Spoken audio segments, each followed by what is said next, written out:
You can all join palms and repeat after me. I take refuge in the Buddha.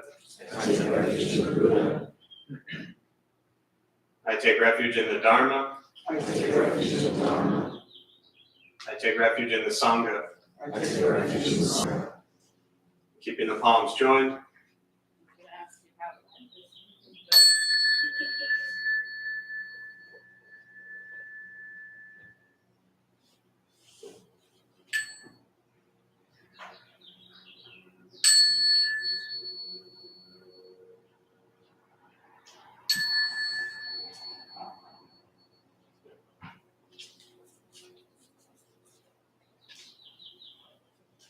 Put palms down.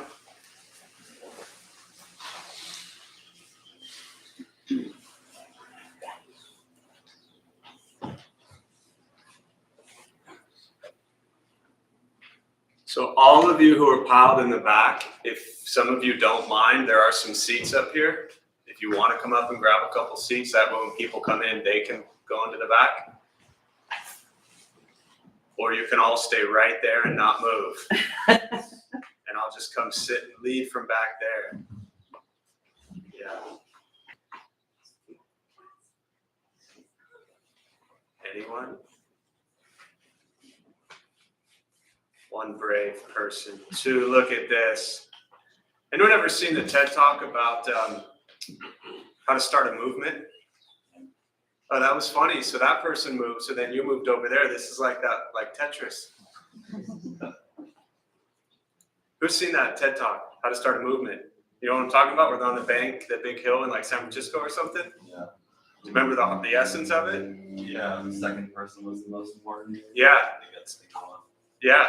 So there's this, if you just Google probably how to start a movement, TED Talk, you'll find it. It's so beautiful. It's, I think San Francisco, I'm not positive. It looks like San Francisco, and it's on this really big, beautiful, grassy hill. And all of a sudden, one crazy person,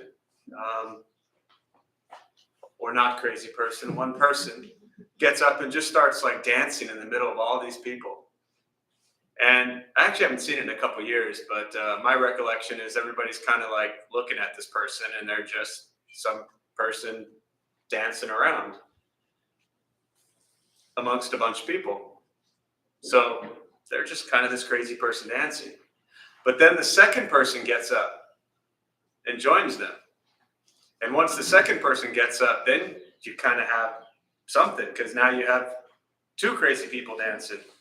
And, you know, I'll spare you all the details in the 7-minute TED Talk, but next thing you know, the entire hill is filled with all these people that are dancing. And the essence is that it doesn't matter what the first person does, because if nobody follows the first person, then they're just some person dancing, which is also okay. But what do we do after that? And I think about this when we look at Buddhist practice and we think about who do we, and this is, please don't follow me, my head's a mess, but who do we follow in our lives? And I'm not talking about in Buddhism, I'm not talking about who's your master, your teacher. Like, who do you follow in your life? Who do you follow? And it's something to really ask yourselves, because we're learning from people and places and things all day long. Right? Anyone have one of these things? Mm-hmm. Phones, I think, right? So right now, the biggest miracles, we have about 20-something college kids on a Day of Silence retreat. They showed up here at 8 in the morning to do 4 hours of silence. That right there is the biggest miracle, that we got 20 San Diego State college kids to show up at a Buddhist temple at 8 a.m. on a Saturday. But for 4 hours, they're supposed to be without this thing. That's hard. Right? But what do we follow on here? What do we look at all day long? What TV do we watch? What news? What radio stations? Who do we listen to? Where do we spend our time? What do we follow? And I think that often gets overlooked because we're just so busy in our own little worlds that we don't necessarily think about who are we watching all day long? Who are we seeing all day long? And when you look at the Buddhist teachings around consciousness, everything that we see, everything we hear, everything we smell, everything we taste, everything we touch has an impact. This is the Buddhist teachings on the senses. And so the practice is to guard these senses and be very mindful of what we see, what we smell, what we taste, what we touch, what we think. These practices are critical. Now, very often people skip over all of that and we just want to meditate, make everything, go away. What was that old Calgon, that old commercial? Right? What was their little slogan? Calgon, take me away. Take me away, right? And so that's often what people want meditation to do, is to have it take them away. And Buddhist practice, fortunately or unfortunately, won't take you away from anything, but it'll make you face everything. And when you begin to face everything, then your life begins to drastically change.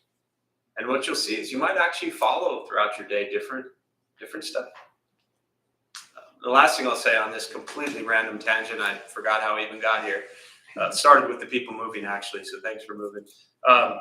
Is that if we pay more attention to what we're seeing and observing and following all day long, it's almost impossible, if you're on kind of a spiritual journey or a deeper sense of whatever you're on, it would be almost impossible for most people to not make a lot of changes in what they're seeing and thinking and observing all day long. Because most of us ended up here, myself absolutely included, because we've spent so much of our time following things that weren't healthy, or people that weren't healthy, or dynamics that weren't healthy. So work on shifting some of those and your life can change. So, all right.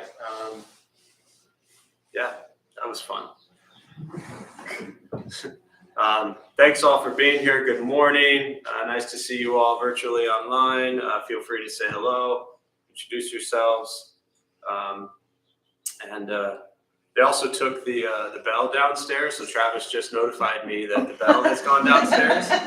So this is actually my favorite bell in the world. It's just, we're gonna have to get really quiet to hear it, but it's really cute.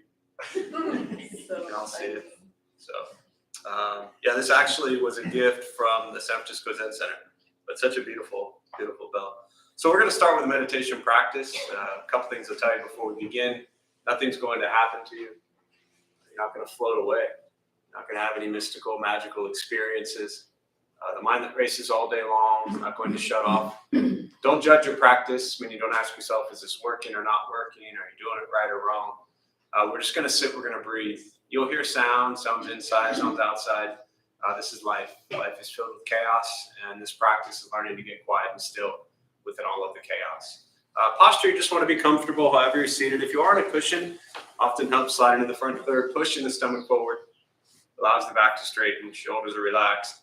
If you're on a bench or a chair, however you're seated or whatever you're sitting in, you just try to relax the shoulders, hands on the knees or lap, whatever is comfortable.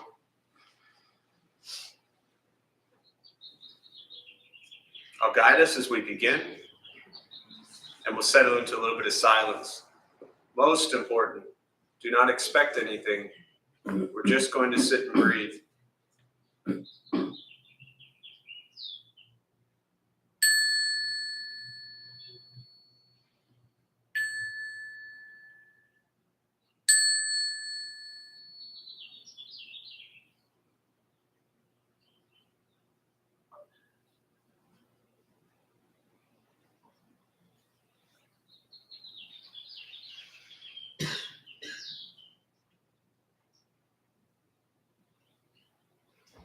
And again, starting with the eyes closed if comfortable, or slightly open, mouth open or closed.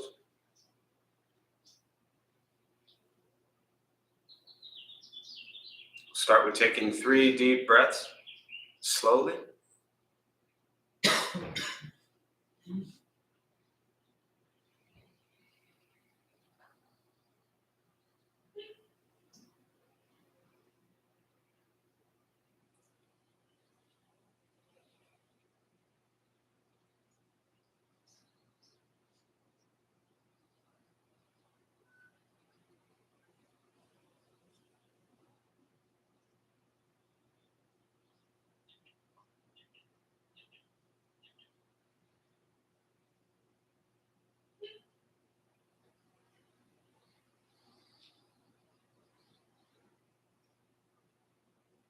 And eventually settle into a natural rhythm of the breath.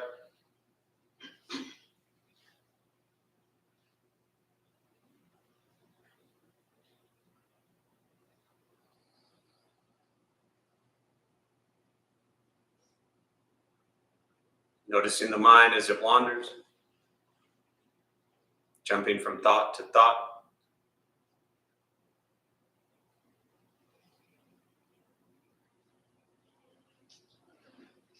Start with gently guiding the attention, focus, to the stomach or chest.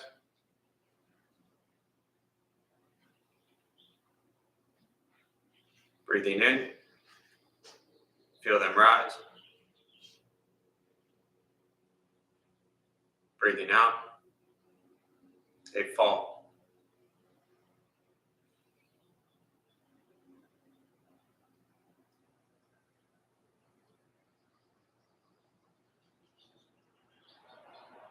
Simply continue this practice, observing sensation of breath.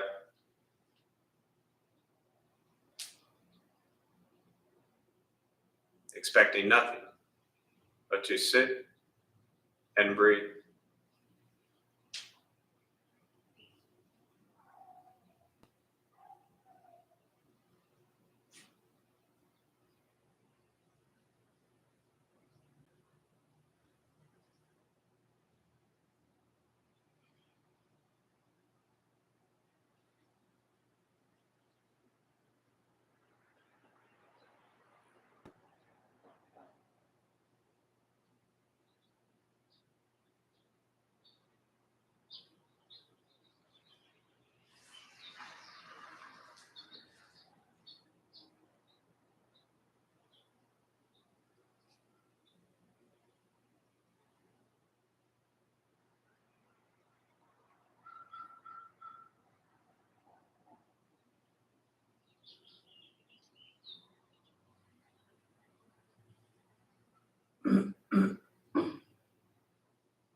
And as the mind wanders, lost in thought, recognize it.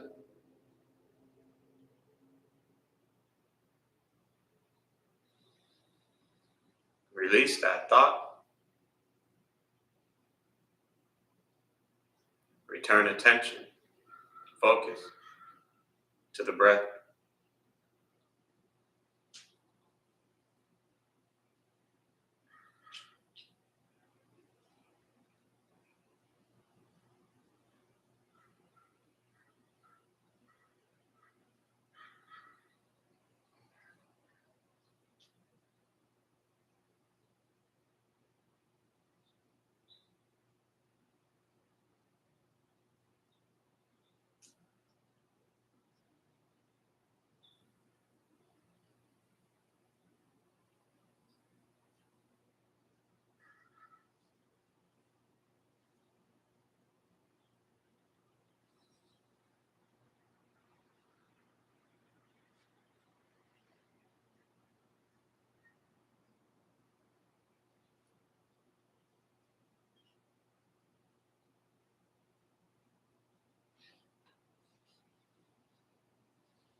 Breathing in.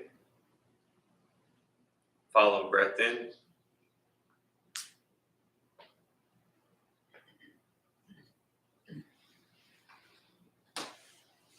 Breathing out. Follow breath out.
Letting go of expectations.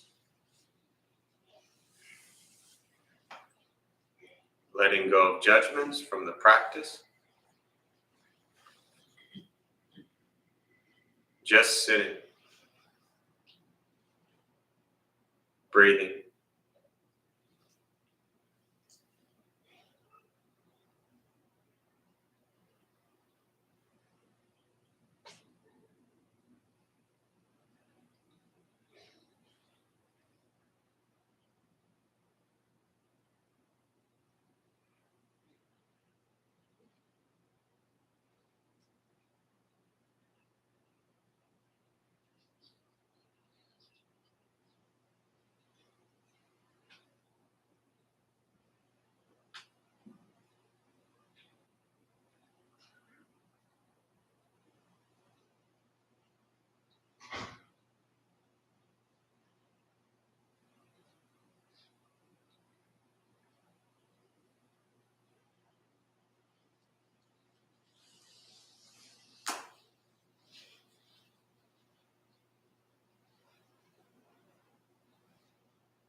Keeping the mind alert.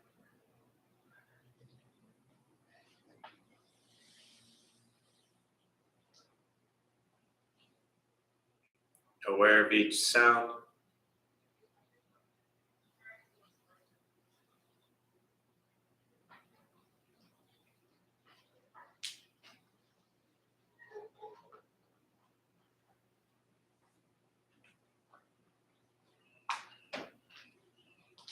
Each thought.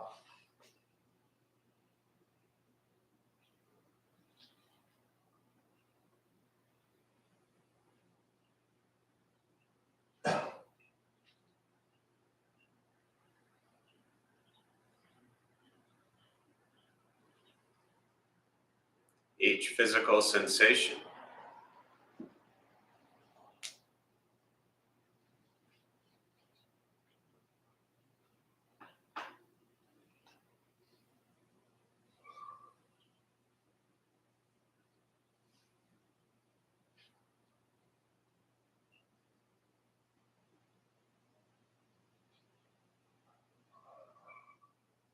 Yet concerned with nothing but sitting, breathing.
And with the body still, rested,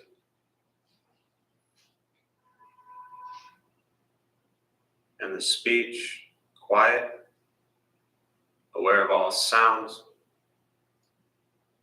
mind learning to settle, know what it's like to just sit and breathe.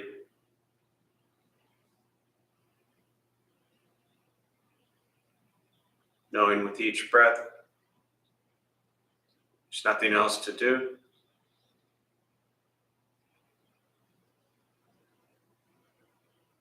Nowhere else to go.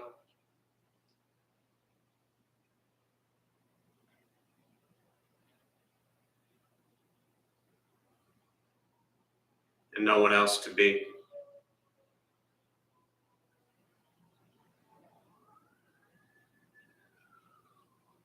Everything beautiful, exactly as it is. Sitting, breathing.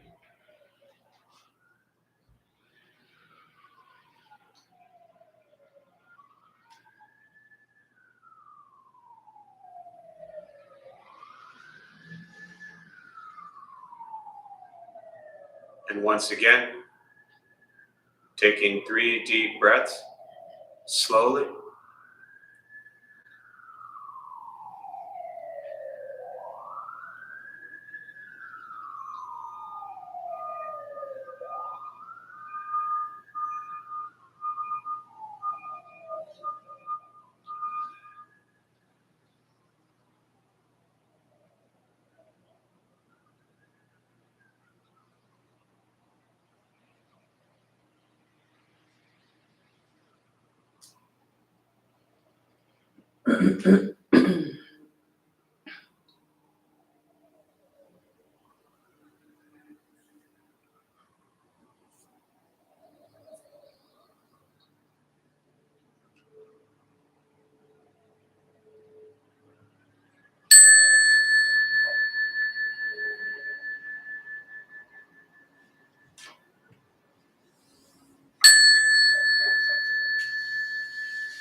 And as you slowly open the eyes, slowly beginning to move. And most important, with the practice of meditation, is to recognize how you feel now, immediately after. Compare this to how you typically feel throughout your day. Recognize the difference, if there is one.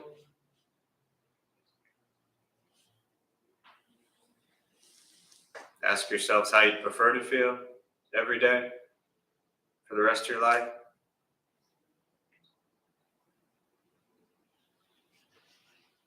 And realize however you feel now, if it's quiet, calm, and still,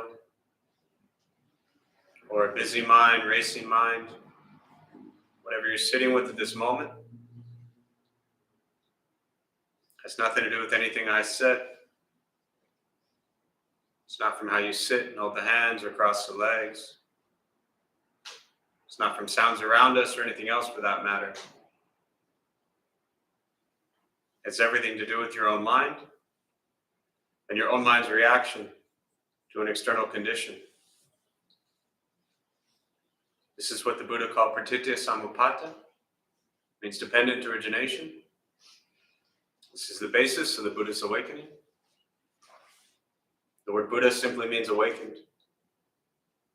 He was a human being, no different than any one of us, who began to understand why he suffered, why he got angry, sad, depressed, stressed, anxious. He began to understand the causal relationship of all phenomena. And what that means very simply for all of us, regardless of where you come from or what you believe in or where you think you're going, your whole life is filled with things that happen. You react. More stuff happens, more reactions. That's it. That's what we get every day. This practice is simply learning what it's like to respond to something quietly, peacefully, still. Because for most of us, the way we responded to the last 20 minutes is quite different from how we feel to every other 20-minute period of our life. And so all we're working on is closing the gap to where the way you feel now is closer to how you feel always. Just as driven, motivated, productive, successful, whatever that means to you in your respective lives. But with a mind that's steady, clear, and focused, distracted by nothing, disturbed by no one. This practice is not easy. It's not necessarily fun. It's not the escape, as I alluded to earlier.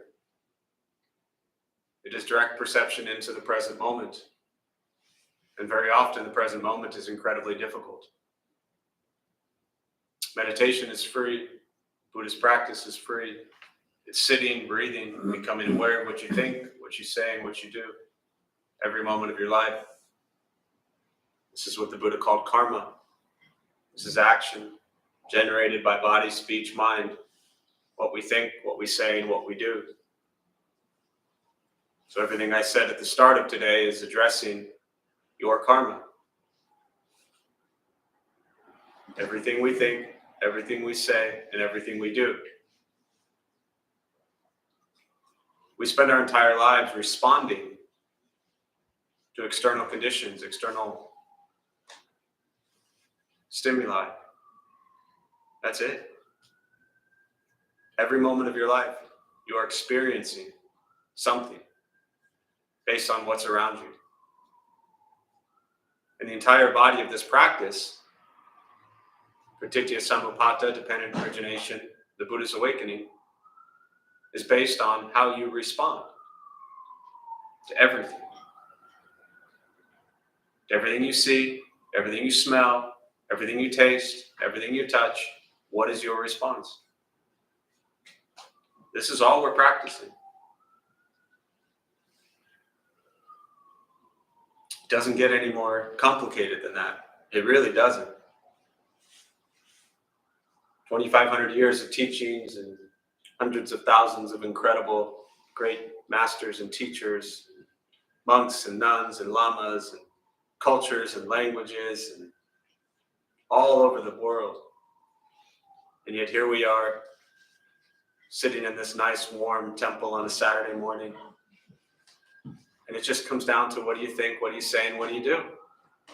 That's it. And very often for a lot of people, that's not enough.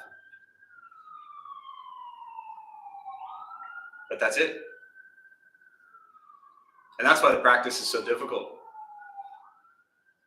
Because for me, Buddhist practice is like a mirror. And it's just holding up that mirror and looking back at yourself. And day in and day out, asking yourself, what am I thinking? What am I saying? What am I doing in each moment? And if you do that for a year or two, it gets kind of annoying. But then you just get used to it. Because you recognize that's what this practice is. So many times, it actually hasn't happened recently, that's good. And no offense if anyone in this room has said it, because it's a question that I've heard so many times over the last 20 years, is often people will say to me, yeah, I've heard the Four Noble Truths so many times, and I want to learn more. And my response to them is, if you've heard it so many times, and you want to learn more than the Four Noble Truths, then you don't understand the Four Noble Truths at all. Then you need to hear them again. And that is the first thing the Buddha taught, the Four Noble Truths. And from my practice, lots of great masters and teachers and scholars will all tell you that the entire body of the Buddhist teachings, which he taught for 45 years, is all in the Four Noble Truths. That's it. There's an expression often shared that the Buddha said the same things 84,000 different ways. To me, it's a metaphor that there's 84,000 different types of people, and so we all respond to things differently. What a creative dude he must have been, saying the same thing 84,000 different ways for 45 years. You know, life is filled with suffering. That's the first noble truth. Second noble truth is the cause. This is our greed, anger, and ignorance.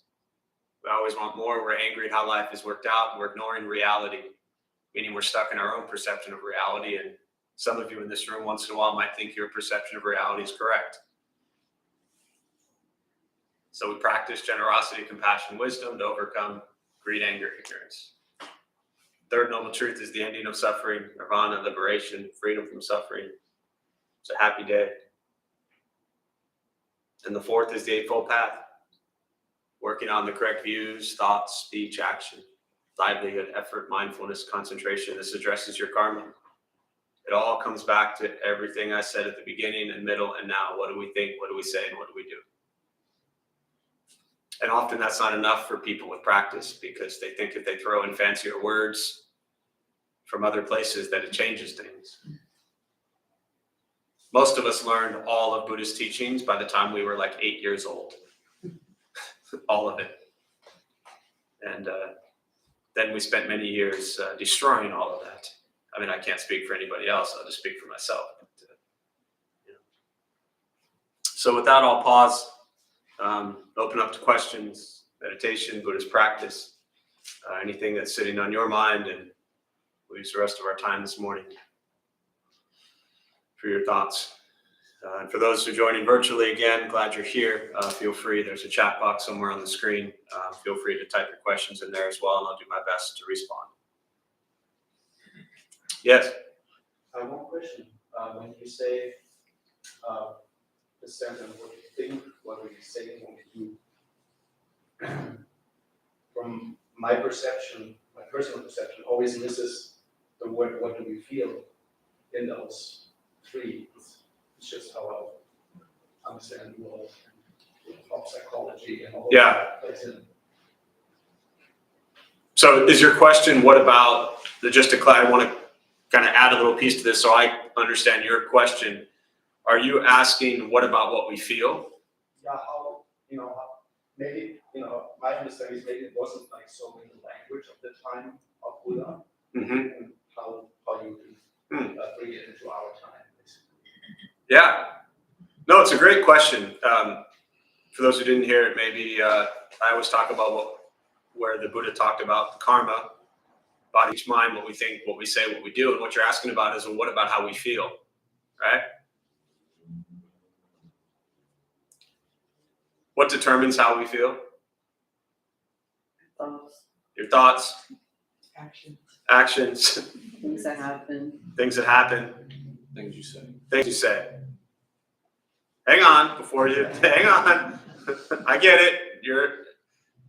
How we feel is an emotional triggered response to our external stimulation.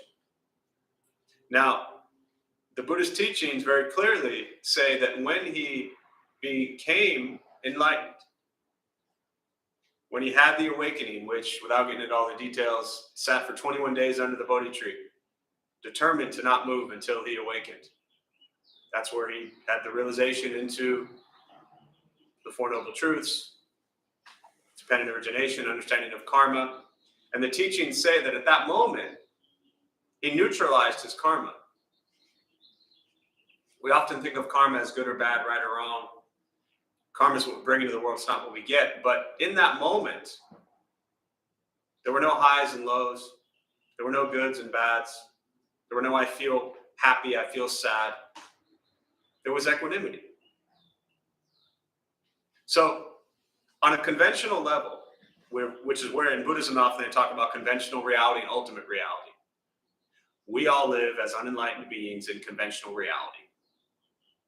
And conventional reality tells us we want to feel what? Good. Thumbs up. And conventional reality tells us we want to stay away from what? Pain. Pain, suffering, and feeling bad. So I understand that, and I'm just rambling, so we'll come back. I understand that, especially if you're new to Buddhist practice, which some of you may be, that it might sound like I'm saying life isn't about feeling good.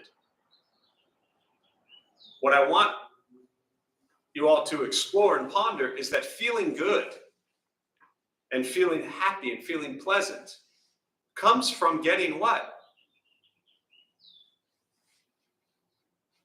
What does it come from? Getting what you want. And the Buddha says we suffer because of why? Craving, desire. So we spend our entire lives seeking, craving, and desiring sense pleasures to feel good, to feel happy, to feel pleasant. Yeah, we put conditions on our happiness. And we put conditions on our happiness. And we spend our entire lives running from aversions, unpleasant. So I'm a big fan of feeling happy and being aware of the emotions as they arise. They're incredibly important. I'm not discounting that, back to your question, or saying that they're not important. But understand what's at the root of them. And can we be comfortable with things that suck? Because if we can't, then we're going to spend our entire lives trying to run from that. And seeking and craving and desiring something to take us away from feeling unpleasant. Go ahead. Yeah, and I totally understand. My question might be moved in a different direction. It's all right. Yeah. Psychological background. And, it's more about the certain programming happen, especially early in life. And then whatever happens on the outside triggers old stuff. And the concept of a lot of psychological theories, you have to feel those feelings and not push them down. And I use meditation for that. Yeah. And that's kind of what I was getting at. Oh yeah. I'm everything I just said was with what you just said in mind. I've been same psychology background, working with trauma survivors, domestic abuse victims, people who've murdered, raped. I've seen it all. And I'm in no way suggesting that the Buddhist teachings were about suppressing emotions. See them as temporary, just like the planes that fly overhead. It might be a recurring plane that keeps going 1,000 times in an hour, but it's still a emotional response that is being triggered. And this practice is about cutting. I'm not saying this is simple, but this practice is about cutting through that and recognizing that we can break that conditioned. What you're talking about in Buddhist teachings is conditioned patterns, conditioned behaviors, 100%. And everything I said is exactly addressing what you're asking about. Absolutely. So, But what I hear you saying is that that you're stuck there, that you can't break through those things. no, my question was more like, the odds, That's right. it's just the time, like maybe the time that Buddha didn't use those words in a way that we would use them today. Understood, but my point is that all of his teachings are, regardless of semantics, are coming from a place where he was very well aware that people have emotions and have feelings. He wasn't discounting that at all. He was asking people to recognize your emotion, recognize the feeling of happiness and sadness, pain and pleasure, joy and sorrow. Be aware of those, 100%, but also recognize they're temporary. And they're illusions based on your conditioned patterns and thoughts and behaviors and triggers. Oh, he was all over that. Yeah, I think it was a hand in the back there. Yeah. I had a similar question. I don't know if you're taking an inventory. What am I thinking? What am I saying? What am I doing? The part that is missing, maybe I don't know if that's what you're saying. What am I feeling so that I can check where that came from the thought? Like it's part of the self-reflection to take you to that thought. Yeah, no, understood. And so I think my last response, was addressing that same thing, which was be aware of how you're feeling, but don't be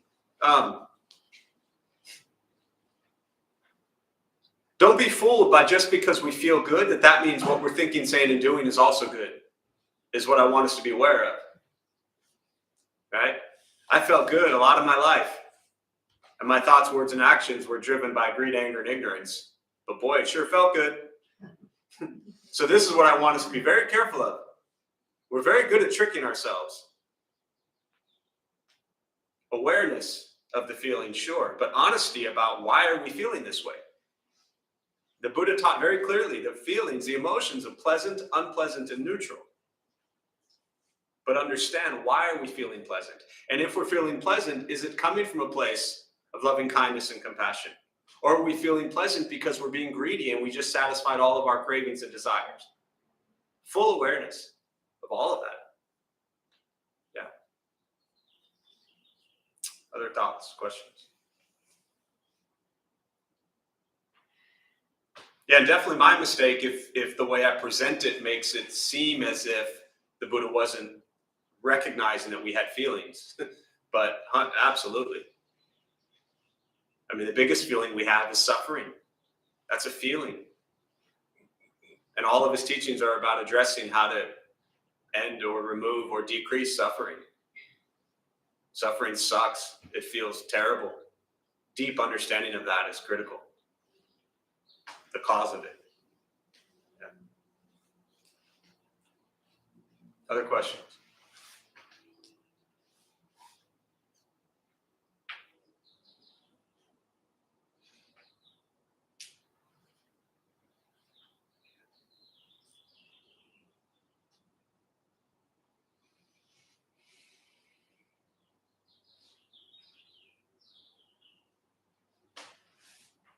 How do you get over this conditioned thinking?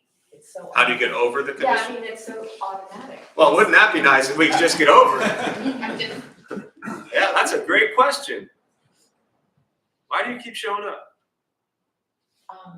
It's interesting. I like it. I mean, it's. Yeah. I don't know if it's doing any good with my conditioned thinking, but. Are you less responsive in the world? Are you more aware when you get triggered and turn into a fill in the blank word? Yeah, actually. Oh, so then it's actually helping you. Oh. See, you're so conditioned to actually, to use the expression, God forbid, you should give yourself some credit for actually being a kinder, gentler human being. You see how hard that was for you to even, when I said, is it helping you? Like you had an aversion to admitting that this practice is actually helping you. I wasn't a version, it was just I had to stop and think, you said medicine. Okay, yeah, well. Can you just take the compliment and say good morning? You had an aversion to me telling you didn't have an aversion. I mean, unless I'm seeing it differently. That's my perception. See the condition? Yes. So then we go round and around and around. The question is, how do we cut through conditioning? It's the practice of recognition. It doesn't change. Meaning the practice doesn't change. That's why I said watching and being aware of what you think, say, and do all day long for 2 years can be really annoying. And then eventually just becomes a part of your life. The awareness of brushing your teeth, the awareness of combing your hair, the awareness of having a meal, the awareness of what you think, what you say, what you do, they're all the same thing. And the more you practice awareness of what you think, say, and do, in all likelihood, the less you'll think, say, and do things that are going to make you and others suffer. I wish it was like, just a little, red pill, blue pill, swallow and done, but it's not. I mean, the Buddha taught this stuff 2,500 years ago. You know how many enlightened people they're saying have been since the Buddha? Yeah. I mean, this stuff's not easy. If it was, we'd bundled up in an 8-week course and we'd be done. But it is a daily practice that every day of our lives, we can become more mindful and aware of how to cut through that stuff. Yeah. What else? Thoughts, questions?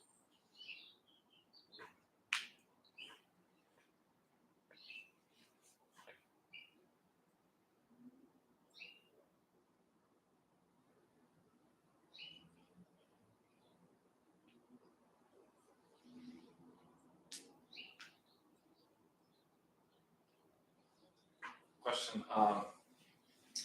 How do you find a balance between, or how do you engage with thinking about relative truth and ultimate reality? Yeah, that's tough. So, question of how do you? Oh, go ahead. That's it. Yeah. Yeah. Okay. That's hard enough. How do you find a balance between recognizing relative truth and ultimate truth, conventional reality, ultimate reality? I think the first step truly is the fact that you're asking that question is the first step, is to recognize that you're often stuck in conventional reality and lose sight of big picture ultimate reality. That's the first step, so congratulations on that. And that's the easiest step, unfortunately. But it's a big step because most of us very often spend our entire lives thinking that this conventional reality that we live in day to day is everything. And it's so much more than that. For example, there was years ago, a friend of mine, Buddhist, and his girlfriend at the time also kind of into it a little bit, but not so much. And, they would get into arguments. And she got really angry at him. And he would say, well, it was a very, what I call arrogant, ignorant Buddhist approach. But he would say, well, I'm Buddhist, I don't argue. And that just pissed her off. So conventional reality is like, he did something, shouldn't have done. She's angry. Let's get through this. And he tried to pull this Buddhist card that's like, oh, this ultimate reality. No, none of this matters. It's all blah, blah. No, that's conventional reality. Have that argument, kindly and compassionately, of course, but have that discourse. And I think my suggestion would be, when you recognize throughout your day that and really tying into what both of you were saying in the back, when you recognize throughout the day that your emotions that arise are unpleasant, and all of a sudden you're super depressed, you're super sad, you're super stressed out, you're super anxious, just stop for a moment and recognize that you're stuck in conventional reality thinking that that moment is the entire universe. And realize that ultimately you're going to get through that. It might take a while, it might be quick, but it will pass. When we're stuck in a unpleasant space that doesn't feel comfortable, we don't want to sit with that. But if we can sit with that, then we can recognize, hey, there's so much more to my life and the world around me than just this one moment. Because ultimate reality is we've been born, we're going to live our lives for a period of time, and we're going to pass. Right? I mean, as the Buddha said, birth, aging, sickness, and death. No one can escape that. So if we know what the end game is, right, and we can keep our mind on this ultimate reality that helps us understand that everything is just temporary, impermanent, moment-to-moment experiences, it keeps us from getting so stuck on like, oh, this is the worst thing in the world. Anyone ever had something where they were like, this is the worst thing in the world? Have you said that multiple times over the years? How can that be? You know? Well, was the last thing no longer the worst thing in the world? Is it just getting worse? Like, this is life. We experience these things and we put heavy, heavy labels and judgments on them. That's our conventional mind that just gets stuck. Ultimate reality is it's just an experience, an awareness of how we feel in that experience. But it'll pass.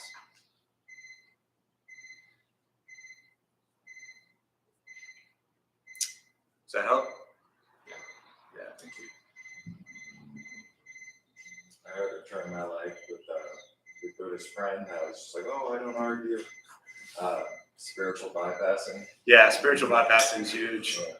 Yeah, Chogyam Trungpa, great Tibetan teacher, would teach. There's actually a phenomenal book called Cutting Through Spiritual Materialism, and it really addresses a lot of that and how we, you know, as I kind of touched on it briefly, but the phrase I often use is Buddhist arrogance, that like, you know, early on there's this idea like, oh, I'm Buddhist, I go to this meditation stuff, you're no good anymore, you know.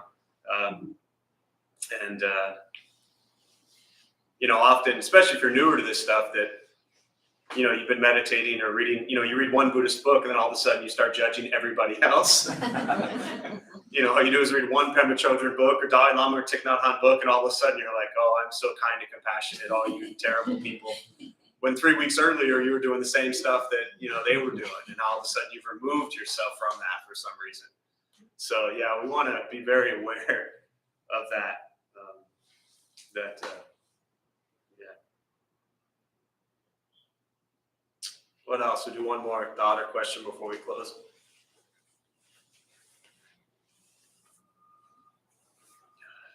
Yeah.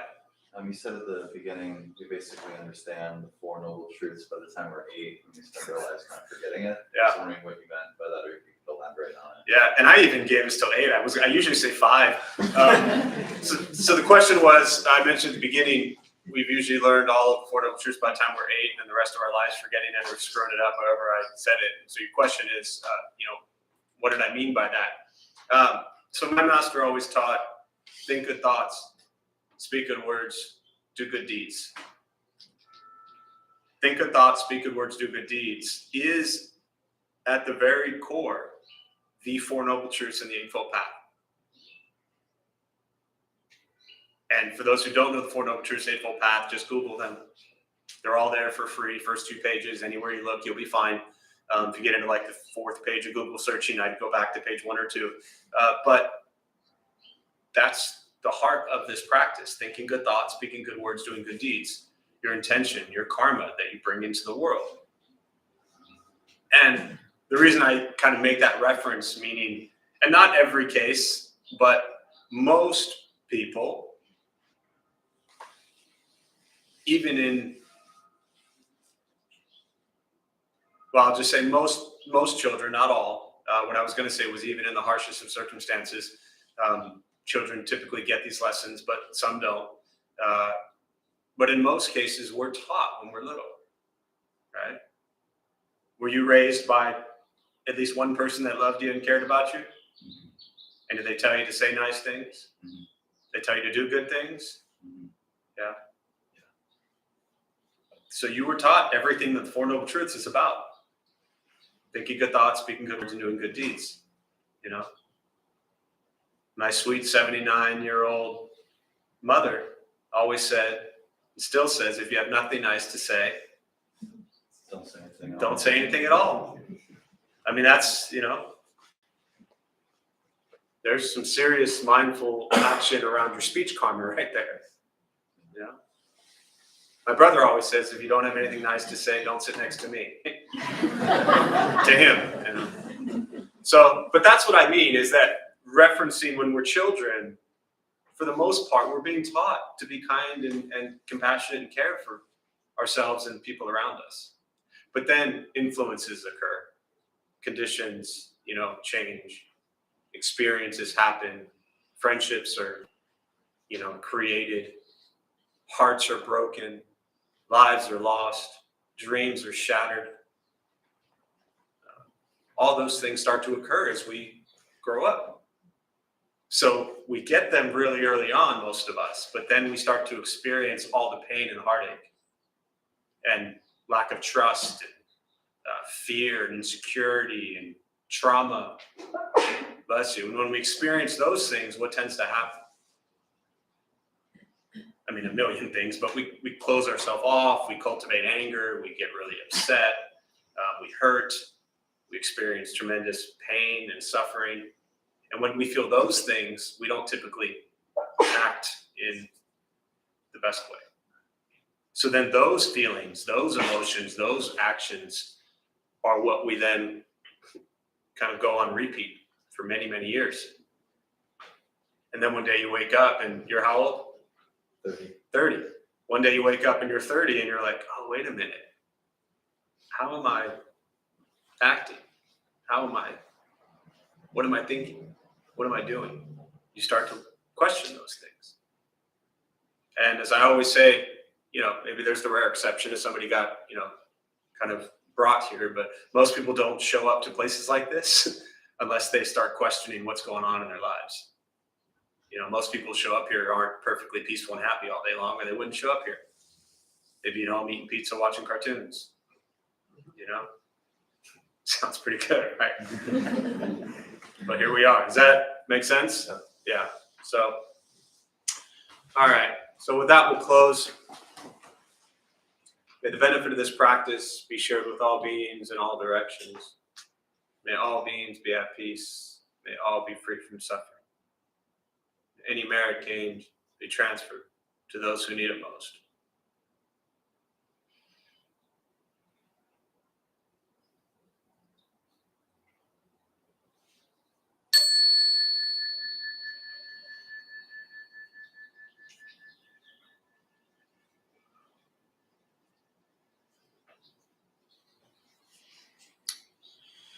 So a couple quick announcements before you all head out. Thanks all for being here. There's a question here. Just seen this question now.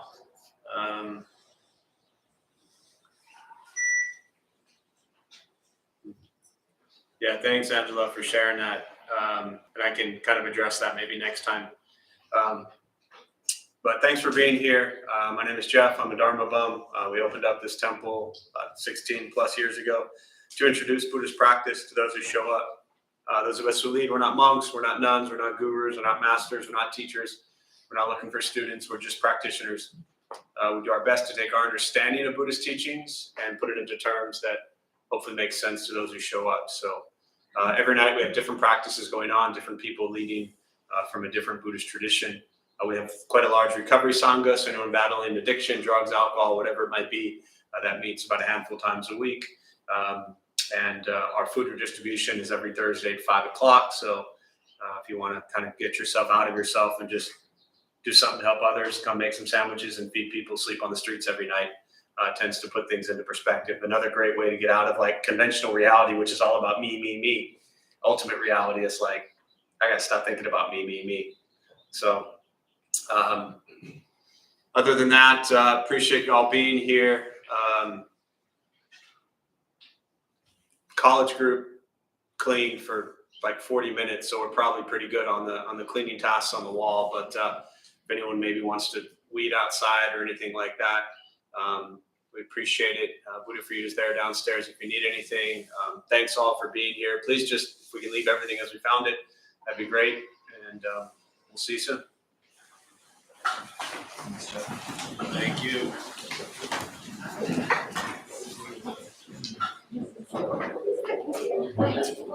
Yeah, Angela, sorry I didn't address that question, but I can bring it up next time. Thank you. What's up, man? What's up, brother?